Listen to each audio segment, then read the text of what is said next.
예, 우리 지난주, 이번주 계속해서 마태복음 24장 말씀인데요. 세상은 말세로 가고 종말로 향해 가죠. 그래서 말씀처럼 세상에 전쟁도 많이 있을 것이고 민족이 민족을 대적해서 싸우고 이런 일 많이 있을 것이다 말씀하셨고, 해가 빛을 잃고 달, 천체 이런 충격적인 그런 사건들 가운데 종말이 임할 것이라고 하셨습니다. 그러한 세계적인 전쟁이나 천체의 변화 이런 것에 대해서 우리는 굉장히 무력합니다. 우리가 할 수 있는 것이 아무것도 없어요. 근데 주님께서는 그게 언제일지 그거 헤아리고 또 그때 너희가 그것을 막아라 이렇게 말씀하시지 않으셨어요. 우리에게 요청하시는 것은 사랑이 식어지리라 하신 말씀, 우리 지난주 말씀 기억하시죠? 말세 사랑이 식어지리라. 근데 그때 그거에 저항하는 거예요. 일회용 컵보다 텀블러가 온기를 더 오래 간직하는 것처럼 우리는 말세지만 끝까지 하나님의 사랑, 하나님을 향한 사랑, 이웃을 향한 사랑, 이런 사랑을 다 잘 간직하는 것, 그게 말세를, 종말을 우리가 주님이 말씀하신 그런 말씀을 따라 살아가는 그런 자세입니다. 꼭 그런 사랑으로 우리가 다시 채워지고 그런 사랑을 행하는 우리 기쁨이 되시기를 바랍니다. 예수님 종말을 말씀하시면서 오늘 24장 15절 말씀에 한 가지 중요한 말씀을 해주셨습니다.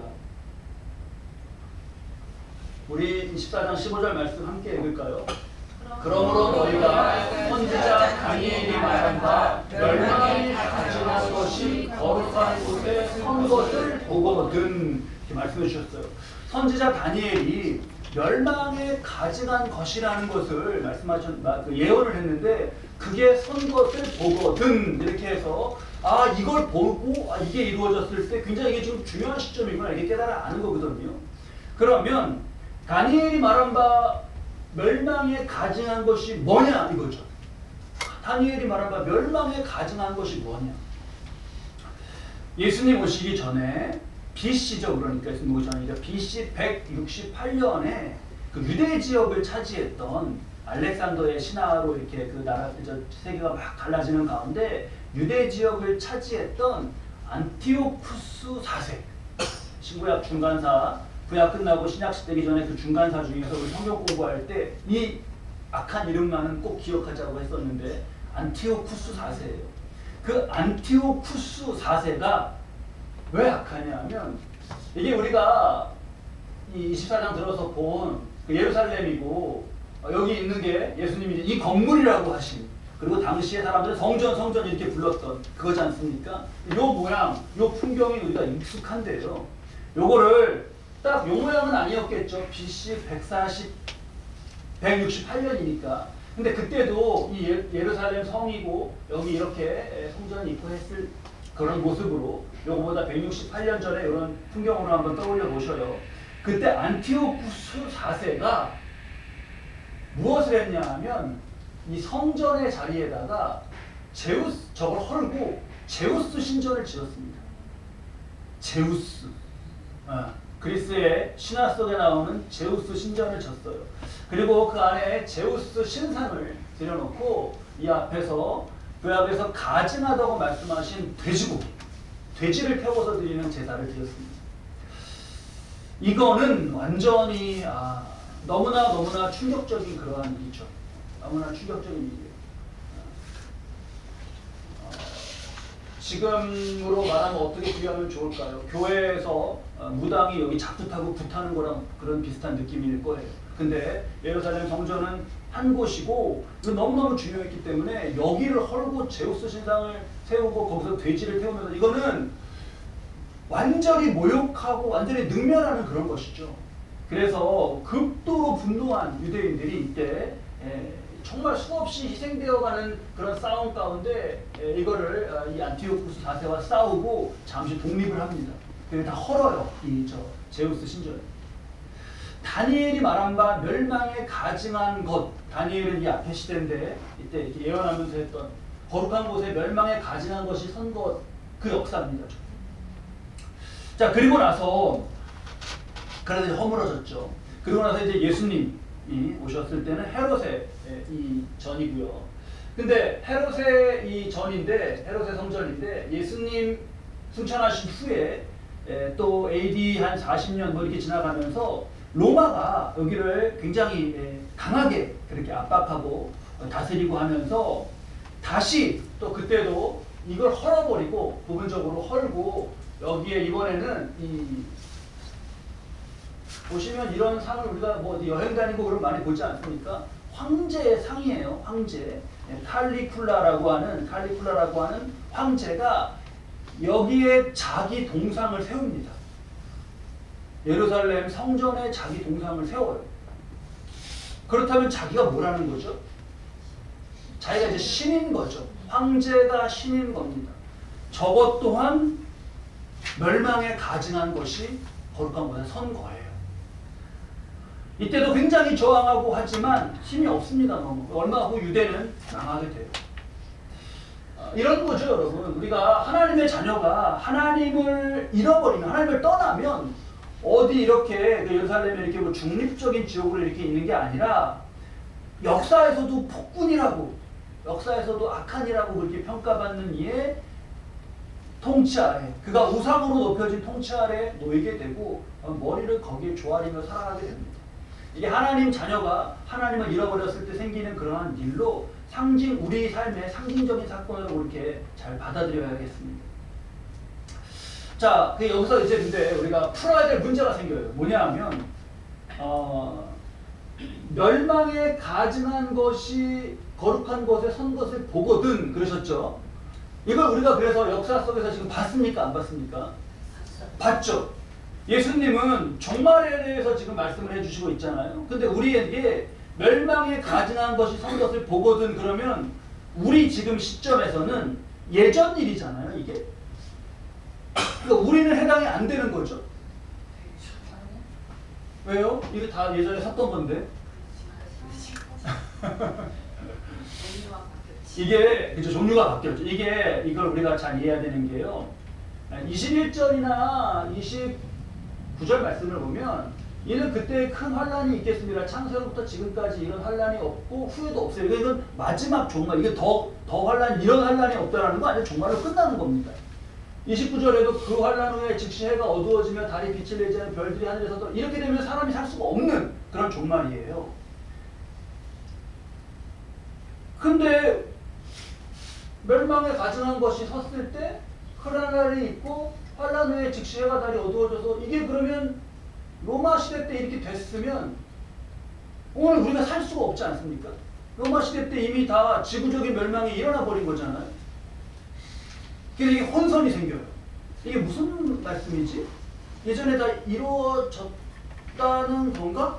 이렇게 해서 계시록도 그렇고 마태복음도 그렇고 이 미래에 대한 예언과 이런 묵시의 말씀들을 보면 이게 헷갈립니다. 헷갈려요. 자, 예언의 특징을 우리가 잘 알아야겠어요. 예언의 특징은 뭐냐 하면 예수님이 이제 이게 지금 여기 이게 멸망에 가증한 것이 선 것이죠. 그날에 무너지리라 또는 그날에 멸망하리라 이렇게 말씀하시는 거는 자, 예수님이 이것을 보시고 이 멸망에 가증한 것이 쓰고 난 다음에 예루살렘이 멸망하는 거거든요. 다 불타고 죽는 거예요. 이걸 지금 말씀해 주시는 거잖아요. 이거를 예루살렘의 종말에 대해서 말씀해 주시는 것 가운데 멸망에 가증한 것에 대한 말씀이 나와요. 그런데 요 앞에 사건, 이게 AD 70년에 완전히 여기 멸망합니다. 예수님으로부터 AD 70년이니까 40년 정도 후의 일을 말씀해 주시는 그 예언만이 아니라 이걸 통해서 종말, 마지막 종말에 있을 일까지도 겹쳐서 이 지금 예루살렘 멸망과 겹쳐서 그 뒤에 거를 말씀해 주시는 거예요. 그러니까 요걸 보고 뒤에 있을 일도 잘 깨달으라고 말씀해 주시는 겁니다. 그래서 하나의 예언 가운데 역사적으로 곧 성취될 일과 그 종말에 또 성취될 일이 포개져서 이렇게 예언되는 이 예언 방식이에요. 이거를 이중 또는 삼중 예언, 더블, 트리플 레퍼런스 이렇게 부르기도 하고요. 또 부분 또는 완전 성취 이렇게 신학적으로는 정리를 합니다. 자, 이 내용을 우리가 잘 이 말씀을 앞으로 읽을 때도 헷갈리지 않게 잘 정리해야겠어요. 곧 있을 예루살렘의 무너짐과 종말에 있을 세상의 무너짐을 겹쳐서 이렇게 말씀해 주시는 이중 예언, 이걸 잘 기억을 하고요.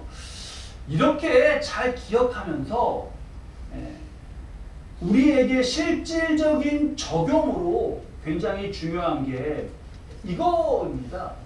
이거. 이 멸망에 가증한 것이 선 것을 보거든. 이게 중요해요. 이 멸망에 가증한 것, 적에 들어서면 저기는 망하는 거구나. 적에 들어서면 예루살렘 망하는 거구나. 그걸 미리 알 수 있잖아요. 그러니까 우리에게 실질적으로 적용할 때도 우리가 오늘날 살아가는 가운데 내게 멸망에 가증한 것이 서거든. 그게 뭔가 요거를 잘 감지하는 게 굉장히 중요한 거죠. 이 멸망에 가증한 것은요, 우리에게 여러 가지가 될 수 있어요. 지금 진지하게 어떤 로마의 황제에 해당하는 세계 제국의 어떤 지도자를 우상으로 섬기고 신성시에서 섬기는 게 우리에게 있습니까? 그러네. 저기 북한에는 있네. 네. 그러니까 그분은 그렇죠. 거기는 그렇죠. 근데 참 안타까워요. 정말 거기 빼고 우리가 그거를 생각하기는 힘들어요. 멸망에 가증한 것을 내가 어떤 사람을 내가 막 그렇게 숭배하고 우상시한다? 우리는 지금 민주화된 그런 국가에 살고 있고 트럼프도 다 지도자고 이렇게 우리도 다 이렇게 대선 때 지도자가 교체되고 그러기 때문에 이렇게 로마 황제나 이런 걸 생각하지 않아요.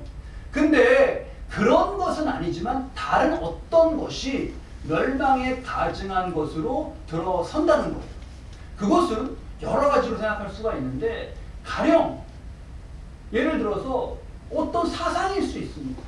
어떤 사상, 어떤 생각이죠. 그러니까 또는 내면의 어떤 욕심이라든가 이런 것들, 아니면 어떤 물질을 향한, 아니면 명예를 향한, 어떤 대상을 향한 욕망, 이런 게 다 멸망에 가증한 것으로 설 수가 있어요. 설 수가 있습니다. 그러면 종말이 아닌데, 아직 되지 않았잖아요. 아닌데 그는 먼저 멸망에 가증한 가운데 이미 멸망을 하는 그 운명이 되는 거예요. 이거를 지금 여기 성전인데 여기 그 칼리굴라 동상이 여기 서 있어요. 그럼 여기를 뭐라고 부르겠습니까? 저기를 우리가 이 밑에 예루살렘에 산다면 여기를 향해서 뭐라고 부를까요? 저기를 뭐라고 불러야겠죠? 칼리굴라 동상이 있는 정원? 망할지? 그 저기는 성전으로는 죽은 거예요. 그렇죠? 성전으로 죽은 겁니다. 그러니까 예루살렘이 성이 멸망하기 전에 저기가 먼저 죽었어요. 우리도 그럴 수 있다는 거예요. 정말로 세상의 종말이 임하기 전에 먼저 죽는 거예요. 먼저 멸망에 가증한 것, 그것이 높여지면서 그 수능에 단골로 나오는 시 중에 김수영 시인의 풀이라는 시가 있습니다. 풀이 눕는다고, 바람이 불면 풀이 눕고 그런 그 내용들이 있잖아요. 그 김수영 시인의 풀에 보면 이런 귀절이 있어요. 좀 재밌게. 풀이 눕는데요, 바람보다 먼저 눕는다. 이런 구절이 있습니다. 바람은 아직 안 왔어요. 풀이 먼저 근데 누워버려요. 종말이 아닌데 멸망으로 들어 누운 거예요. 그것을 하나님은 이거를 다른 성경의 어떤 개념으로 보면 하나님은 그것을 죽은 거라고 말씀하셔요. 죽은 거다. 죽었다. 그냥 우리 다 살아있는데 하나님은 그냥 죽었다고 말하셔요. 에베소서 2장 말씀을 한번 보시죠. 에베소서 2장 말씀, 2장 1절 말씀인데요. 요 짧은 말씀 한번 읽으시죠. 그는 허물과 죄로 죽었던 너희를 살리셨도다. 그는 누구죠? 예수님. 너희는 나. 그쵸? 근데 우리를 예수님이 살리셨는데 어떤 우리를 살리셨다고요? 허물과 죄로 죽었던. 여기 죽으셨던 분 계셔요? 아니잖아요. 우리 그냥 태어나서 쭉 살았다고 생각하고 살았잖아요.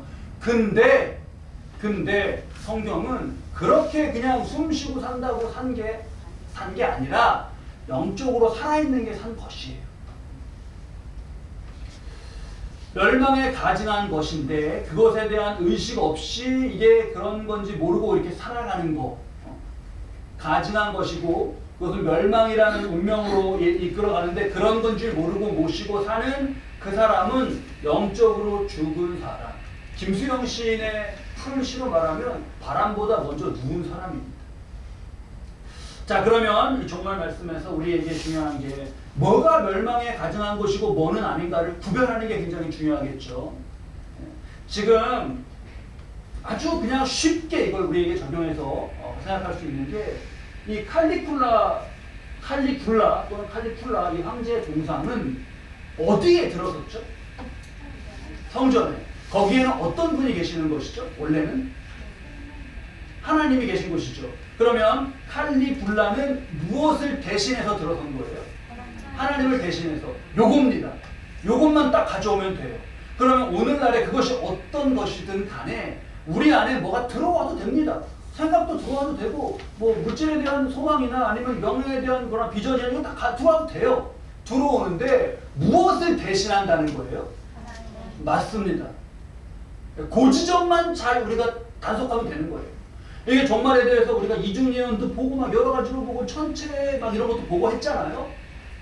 이걸 보는 것도 중요하지만 제일 중요한 건 그 지점이에요. 들어오는데 이게 멸망에 가증한 것으로 하나님을 대신해서 서지만 않게 하면 됩니다. 그러니까 그런 거죠. 그러니까 이게 이렇게 하나님 앞에서 이렇게 해야 되는데 근데 하면서 그거를 제치는 그런 어떤 것이 있다면 그게 바로 멸망에 가증한 것이에요. 어렵지가 않죠. 종말을 살아갈 때 우리 마음을 보면서 우리가 종말에 어떠한 종말이 되고 뭐가 되든지 간에 우리가 살아가는 삶에서 이렇게 생각하고 이러는 이 믿음으로 사는 것에서 결정하고 판단하는 게 그렇게 어렵진 않습니다.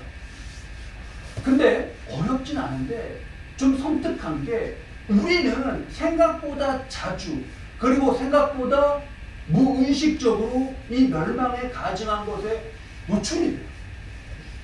왜냐하면 우리에게 너무 귀해 보이는 것들이 하나님을 제치고 그걸로 판단하는 걸로 올라서거든요. 딴 게 아니에요. 그때가 바로 멸망에 가증한 것이 거룩한 곳에 선 것입니다. 그렇게 되면 멸망에 가증한 것, 그게 서면 멸망으로 그냥 자동으로 프로세스로 가는 거예요. 우리가 이 물들어가고 이 부분에 있어서 멸망에 가증한 것, 저거는 역사적으로 이렇게 본 것이고 멸망에 가증한 것이라면은 우리 눈에 보기에도 굉장히 더럽고 악하고 추한 것으로 보이지 않을까? 이렇게 생각할 수 있는데 그렇지 않아요. 아주 자연스럽게 들어와서 그 자리에 섭니다. 악한 거죠. 그리고는 멸망시킵니다. 이게요, 요즘에 보니까 이렇더라고요. 그 스미싱 있지 않습니까? 스미싱 당하신 분 혹시 안 계시죠? 스미싱. 그 스미싱이라는 게 보이스 피싱은 전화 걸어서 이렇게 돈 어떻게 보내라 그러면 그 말에 속는 거잖아요. 스미싱은 문자, SMS 그 문자를 받아서 URL을 연결된 걸 링크를 눌러가면서부터 이제 그 멸망이 시작되는 거예요. 근데 이게 보니까 무슨 저도 문자가 왔어요. 카드 배송 때문에 뭐 연락했다고. 근데 하도 이런 걸 들어갖고 이제 그 문자 열어보지도 않고 누르지도 않죠. 근데 뭐 우체국 택배다 아니면 뭐 모바일 청첩장으로 온 거 뭐 설문조사 별거 다 옵니다. 응. 그걸 눌러서요. 누르면 어떤 일이 일어나는 거예요? 네, 누르면 이렇게 누르면 어쨌든 앱이 하나가 나한테 깔려요. 앱 하나. 근데 그 앱이 깔리면 내 스마트폰은 끝난 거예요. 그 앱 하나가 깔리면 내 스마트폰에 있는 모든 정보, 금융 정보, 그 은행에 로그인할 수 있는 거, 뭐 이런 거 있잖아요. 그게 다 통제가 돼요. 그 하나만 깔리면. 그래서 스미싱은 그거를 깔게 하는 거죠. 그거를. 그거 너무나 우리 생활 가까이에 넘쳐요. 중고거래 많이 혹시 하시나요? 중고거래에 그런 거 많더라고요. 내가 뭘 팔려고 이렇게 중고 당근 뭐 이런 데 내놨는데 너무 관심 있습니다. 문자 오고 저한테 팔면 좋겠어요. 그러면 거기서 거래하면 되는데 근데 제가 그 당근은 우리 알잖아요. 저 하는 거라는 또 무슨 중고나라 이런 것도 알고 근데 제가 무슨 제가 그냥 적어볼게요. K마트라는 중고 앱을 이용하고 있어요. 거기에 제가 마이리치가 많이 쌓여 있어서 거기다 물건을 올려주시면 제가 거기서 구입하면은 저한테 좀 유리한데 좀 부탁드릴게요. K 앱이라는 거 좀 깔아주세요. 요청한단 말이에요. 그러면 어떻게 하시겠어요? 안 깔지. 근데 까는 사람이 굉장히 많아요. 당근, 중고나라 뭐 이런 거 같은 건가 보다. K앱을 깔죠. 앱 하나가 깔리면 아까 뭐라 그랬어요? 그 스마트폰은 끝나는 거예요. 내 폰이 아닌 거예요. 저는 이게 이 멸망에 가증한 것과 잘 연결해서 중요한 통찰을 얻게 그렇게 하더라고요. 여기서 그것이 교체되는 순간 하나님의 자리를 대신하는 어떤 것이 우리 마음에 들어서는 순간 그게 바로 그런 악성 앱처럼 우리를 멸망으로 인도해 가는 겁니다. 23절 24절 말씀에 예수님께서 그때 사람이 너희에게 말하되 보라 그리스도가 여기 있다 저기 있다 해도 믿지 말라 그랬거든요. 이거는 그리스도라는 거는 그 이단 사이비 교주 내가 그리스도야 막 나를 믿어 이런 걸로 생각할 수 있겠죠. 그런 것도 물론 되고 또 이게 구원이다 저게 구원이다 그러는 어떤 뭐 사상이든 어떤 사람이든 아니면 물질이든 뭐든 될 수 있는 거예요. 여기 있다 저기 있다 하여도 믿지 말아라 라시는 게 꼭 그 앱 그거 믿지 말라고 지금 우리가 그거 믿으면 안 돼 이렇게 말하잖아요. 이렇게 하는 거 그 경계심을 가지고 봐야 될 말씀으로 연결이 되더라고요. 24절에 거짓 그리스도들과 거짓 선지자들이 일어나서 큰 표적과 기사를 보여서 제가 밑줄 그어놓은 말에 뭐라고 써 있어요? 할 수만 있으면 택하신 자들을 미혹하라. 어떻게든 할 수만 있으면. 마귀는요 우리에게 어떻게든 뭐든 할 수만 있으면 하나님을 대신한 어떤 것을 세우려고 해요. 정말 할 수만 있으면. 근데 우리는 속지 말아야 되고 그래야 되는데 이게 잘 넘어간단 말이에요. 너무나 곁에 많이 와 있고 그렇게 살아가는 세상에 사람들 많고 물신을 섬기는 사람 멸망에 가증한 것이 선거예요. 이렇게 하나님 앞에서 저럴 수 있나? 그런데 그냥 어떤 걸 추구하면서 막 그렇게 하잖아요. 그게 바로 말씀에서 보는 멸망에 가증한 것이 선거예요. 칼리쿠라 동상을 가지면 여기다 달고 다니는 뭐 그러는 게 아니라 누가 지금 제우스를 믿습니까? 아무도 제우스 안 믿죠. 근데 그런 것은 안 믿지만 이 자본주의 시대에 우리가 이 지금 21세기 대한민국 또 세계에서 뭐 다른 거 엄청 믿는 건 많단 말이죠. 그게 멸망에 가증한 것이. 영적 역사 꼭 보시죠. 할 수만 있으면 택하신 자들을 미혹한다. 어떻게든. 어떻게든. 예수님께서 멸망에 대해서 종말에 대해서 말씀하시면서 그런 거 믿지 마라. 번개가 동편에서 나서 서편에서 번쩍이 같이 인자의 임함도 그러하리라. 모두가 알 수 있게 인자는 오시고 구원은 그런 것이다 이렇게 알려주시면서 뭘 하나 말씀해 주시면 예전 일을 하나 말씀해 주셔요. 37절에 노아의 때 같이 인자의 임함도 그럴 건데 38절 보면 우리 38절 말씀만 따로 한번 함께 읽어보시죠. 38절만. 홍수 전에 노아가 방주에 들어가던 날까지 사람들이 먹고 마시고 장가들고 시집가고 있으면서 지금 다 멸망할 거예요 이제. 근데 그 전에 지금 뭐 하고 있었다고요? 시집가고 장가가고 뭐 할 거 다 시집장가 갔다는 걸 앞으로 계속 그냥 사나보다 하고 살았다는 거예요. 그쵸? 근데 여기 보면 창세기 6장 요 말씀이 있는 그 앞에 그때 온 땅이 하나님 앞에 부패하고 포악함이 땅에 가득한지라 한 그 땅이거든요. 이렇게 했던 게 죄로 물든 세상 가운데 시집가고 장가가고 다 그러면서 살았어요. 멸망에 가증한 것 다 각자 섬기면서 그런데 멀쩡하게 겉의 모습은 시집장가가고 결혼하고 누구네 집에 뭐 있다며 부주금 해야지 나 이번 주에 결혼식이 3개야 막 이렇게 하면서 살았던 거예요. 우리가 겉에 그냥 이렇게 세상이 잘 돌아가고 있고 이 일 저 일이 있고 이런다고 해서 이거를 그냥 휩쓸려갖고 그렇게 살아가서는 안 됩니다. 정신을 바짝 차려야 돼요.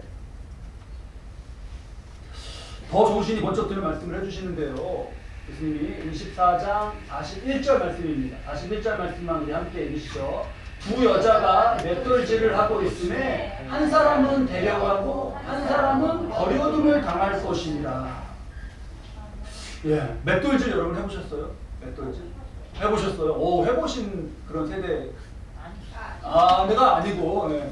저도 맷돌질을, 저는 맷돌질을 정확히 말하면 봤습니다. 맷돌질 하는 거. 어릴 때 시골에 가면은, 뺏기잖아요, 지금? 시골에 가면은, 시골에 뭐 이모님이랑, 시골에 사시는 이모님이랑, 뭐 이렇게 다른 분이 마주 앉으셔갖고 맷돌질을 하셔요. 아, 우리가, 그렇죠. 이게 좀 더 세월 지나면은 이제 맷돌질이 뭐야 막 이럴 텐데 우리 그래도 이 모습 알죠. 맷돌질을 두 여인이 앉아서 하는 거예요. 그때 기억에 한 명 돌리죠. 한 명은 돌리고 한 명은 그 맷돌 위에 있는 구멍에다가 뭐 콩 같은 거 이렇게 싸는 걸 넣고 해갖고 갈면서 아 나 팔 아파 그럼 내가 좀 돌릴게 이렇게 하면서 맷돌질을 둘이 한단 말이에요. 겉에 모습으로는 지금 어때요? 맷돌질 하면서 그냥 같이 그냥 이거 있다가 참 여기 제가 또 다른 사진도 이거 좀 칼라예요. 아, 뭐 며느리하고 시어머니인가? 하여튼 무슨 뭐 민속 자료 무슨 그런 사진에서 찾았습니다. 맷돌질 하면서 이렇게 하는 거예요. 그러면서 서로 대화를 할 거 아니에요. 우리 겉에 듣기에 날이 그 날이 많이 풀렸어. 네 맞아요. 이렇게 하다가 꽃샘추위 뭐 좀 한두 번 지나면 아니 보면 될 것 같아요. 서로 이렇게 대화를 해요. 아 이거 콩 갈아가지고 맛있는 콩비지 해 먹자. 아 저도 두부를 좋아하는데 그래 콩비지 맛있겠네요. 그래서 서로 대화하는 거예요. 겉으로 봐서는 그래요. 근데 주님 말씀에 두 여자가 맷돌질하고 있는데 저 지금 사진에 대입해 보셔요. 한 사람은 데려가고 한 사람은 버려두면 당할 것이라 하시잖아요. 겉으로 볼 때는 모릅니다.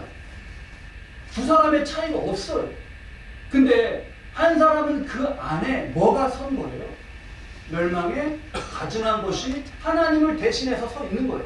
그렇다고 그 사람이 멸망에 가증한 이 사람 이거 눈썹 봐 막 이렇게 가증하게 생겼어. 그렇게 보이지 않죠. 그러니까 이걸 잘 우리가 분별하고 예수님 말씀에 정신이 번쩍 들어야겠습니다. 그래서 뭐냐 결론은 42절 말씀인데요. 42절, 45절 두 절 말씀 우리 함께 읽으시죠. 그러므로 깨어 있으라.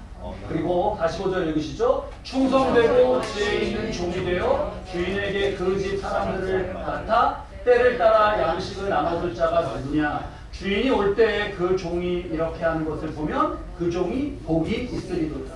저 42절 처음이 그러므로로 시작하죠. 그러므로 결론이에요. 그러므로 너희는 어떻게 하라고요? 깨어있어. 깨어있는 게 중요합니다. 깨어있다라는 거는 멸망에 가증하는 걸 보는 거 알고 그러는 거예요. 그냥 맷돌 같이 돌리면서 맛있는 거 봄이고 놀 거야 뭐 이렇게 그냥 그렇게 그냥 살아서는 안 돼요. 그 안에서 내 안에 지금 멸망에 가증한 것이 하나님의 자리를 대신하고 있지 않나 늘 이걸 점검하고 세상도 그렇게 볼 수 있어야 됐습니다. 그게 깨어있는 거예요. 45절 46절 충성되고 지혜 있는 줄 지혜. 여러분 뭐가 지혜예요? 오늘날 뭐가 지혜예요? 뭐가 이렇게 잘 알고 그러는 거 머리가 팽팽 돌아가 그런 것도 좋죠. 지혜예요. 지식이나 정보 머리 좋고 그런 거 다 좋습니다. 많이 알고 그러는 거. 근데 그런 점에서 우리는 정말 편한 시대 살고 있어요. 정말 편한 시대. 지금 여러분 잠깐 모르던 거 예전에는 뭘 모르는 거 알아보려면 막 한참 찾아봐야 됐잖아요. 어제 우리 오늘 밥이 저거예요. 마파두부. 가지덮밥이에요. 정보가 제가 훨씬 늦네. 가지덮밥이에요. 그래서 그걸 이제 여러 가지 주중에 준비하는데 어제 우리 이경진 집사님 저에게 두반장 좀 하나 주시래요. 두반장. 맞죠? 두반장. 저는 두반장이라는 말을 처음 들었어요. 그래서 그냥 바로 집사님이 오타 내신 건가? 그래가지고 집사님 두반장이 뭐예요? 이렇게 물어봤어요. 카톡을 보내놓고 집사님이 다시 저희 카톡을 주시기 전 그 사이에 인터넷에 두반장을 쳤습니다. 그래 보니까 두반장이 뭔지가 딱 나오더라고요. 딱 보니까 중국 뭐 그런 장이더만요. 재료 뭐 들어가는지 어떻게 생겼는지 어디서 파는지 다 나오고요. 그거 대항해 시대 때 중국 무역품이었던 것까지 나오더라고요. 이렇게 두반장에 대해서 다 알아내는데 시간 얼마나 걸렸게요? 1분. 1분 거기서 목사님에게 두반장이 뭐예요? 카톡 보내놓고 잠깐 찾는 동안 다 알았어요. 다. 집사님한테 답톡 오지 않아도 돼요. 집사님 답톡 하셨죠? 슈퍼에서 달라고 하면 줄 거예요. 그래요. 우리 그냥 지금 스마트폰 열어놓고 찾아보면요. 뭐 줄줄줄 다 알 수 있어요. 처음 듣는 50 넘게 살았지만 두반장이라는 용어 처음 들었거든요. 근데 1분도 안 돼갖고 다 알았어요. 두반장 뭔지. 이렇게 알아요. 이런 것도 이런 정보나 지식도 많이 알아야죠. 근데 정말 중요한 지혜는 뭐냐? 정말 지혜는 뭐냐? 우리 이 말을 한번 따라해 보셔요. 제가 이거 몇 번, 한두 번 말씀드린 적이 있어서 아실 수 있을 텐데 한번 따라해 보셔요. 여경지근. 여경지근. 이게 무슨 말일 것 같으세요? 여경지근. 스마트폰 찾아봐야겠다. 야, 똑똑하시네. 찾기 전에 제가 빨리 말씀드려야지. 여호와를 경외하는 것이 지혜의 근본이다. 이게 뭐냐 하면 여호와를 그러니까 우리 다른 지혜 정보 이런 건 인터넷에서 너무 많이 봤는데요. 중심에 이거는 하나님 보시기에 이렇게 하는 게 맞지. 나는 걸로 생각하며 살아가는 그게 지혜예요. 그게 성전에 멸망에 가증한 것이 서지 않은 상태잖아요. 하나님 앞에서 이렇게 하는 게 맞지. 근데 하나님 앞에서 이렇게 하는 게 맞는데 그런데 라고 하면 뭐가 들어서기 시작하는 거예요? 멸망에 가증하는 것이 들어서는 거예요.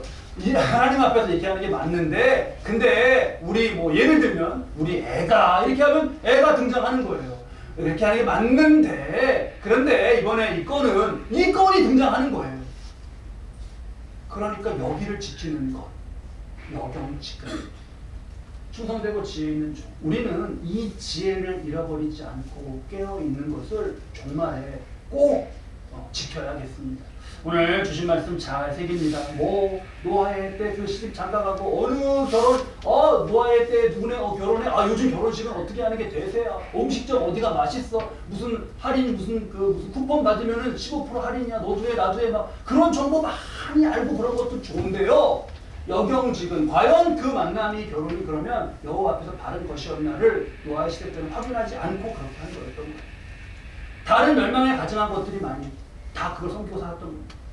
오늘 저와 여러분의 삶에 이것을 꼭 적용하시면서 저와 여러분 깨어있고 지혜와 충성, 지혜, 여경지근의 지혜가 있는 그런 종 되시기 바랍니다.